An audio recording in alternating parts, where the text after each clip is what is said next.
Hi there, Dani again, continuing my tiny lecture series, I suppose would be the way to put it, on various tips and tricks for beginning and intermediate knitters.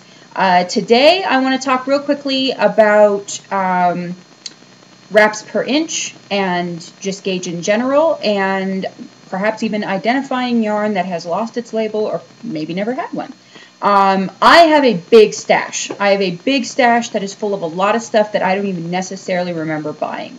I have a lot of stuff that I spun myself. I have a lot of stuff that I have received from other spinners and from dyers, and that I've dyed myself, and that I've bought in some sort of fugue state, in yarn fume induced frenzy, that I probably came home and ripped the label right off and balled it up real quick because I really wanted to cast on for it, and then got bored and moved on.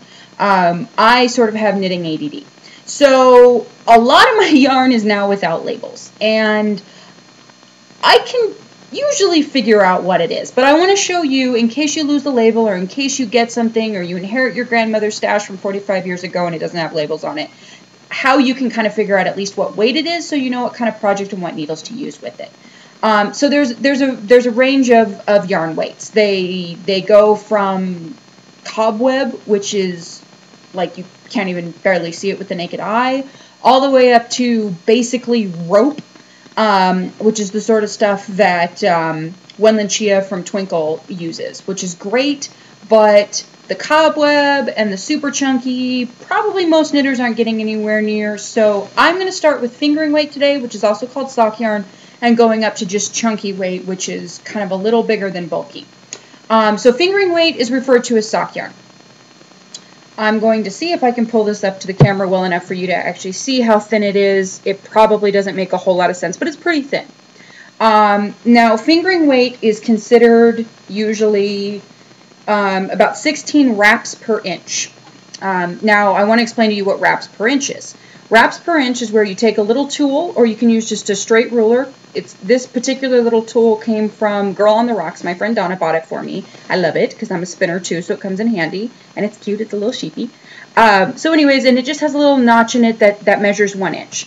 The wraps per inch, you take a yarn, and it's just exactly how it sounds. You wrap it around, and you see how many wraps you can get in that inch. You want to push them close together so they're all right by side, but not necessarily overlapping. You don't want to overlap, but you don't want to have any gaps either, and you want to see how many you can get in there, and then you count how many wraps you have in that inch, and then there's guides online to help you figure out how many wraps what the wraps per inch translate into an actual size. So when I say that fingering weight is usually 16 wraps per inch, that means that you can fit 16 little wraps around in this 1 inch. So I have this little handy guide that's on a business card size thing that I got from the Spinners Emporium, which is thespinnersemporium.etsy.com, which I got when I bought my wraps per inch tool and a Diz and some other spinning tools from them. They're a great shop. I highly recommend them. They ship super quick, and the tools have really held up, and I am not nice to my tools. And then this cute little sheepy came from Girl on the Rocks, which I believe is on Etsy as well. So wraps per inch. So fingering weight, also called sock yarn. Love it. You can use it for more than just socks, obviously. Next up is a sport weight yarn.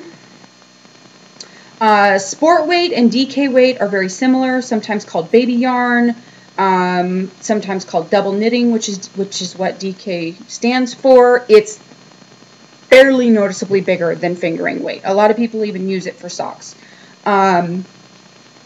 Its wraps per inch is 14 wraps per inch. This is a DK weight yarn that I just grabbed out of my stash.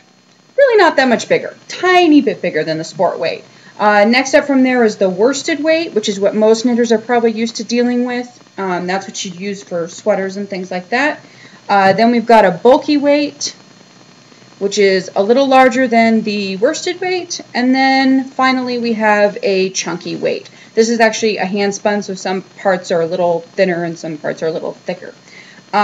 These are all wools. So, except for this chunky. This chunky is a soy silk that my friend CJ at Extreme Spinning spun for me. So, these are all smooth. So, next time we'll get into the how a halo, like an angora or a mohair, can actually change the weight of the yarn. Even though the yarn itself is very thin, it'll sometimes be considered bulkier. I'll show you some of those, and we'll go over some of those different fiber types. But this just kind of breaks down the different weights. So usually you start at about lace weight and you go up to chunky. Those are the kind of normal sizes that you would see in an everyday yarn shop. Fingering weight, sport weight, DK, worsted, bulky, chunky. That's kind of how it goes. So until next time, I'm Dani from Dani Do Crafty. You can find me online at www.danido.com or follow me on Twitter at Dani Do Crafty. And I'll see you next time. Happy knitting!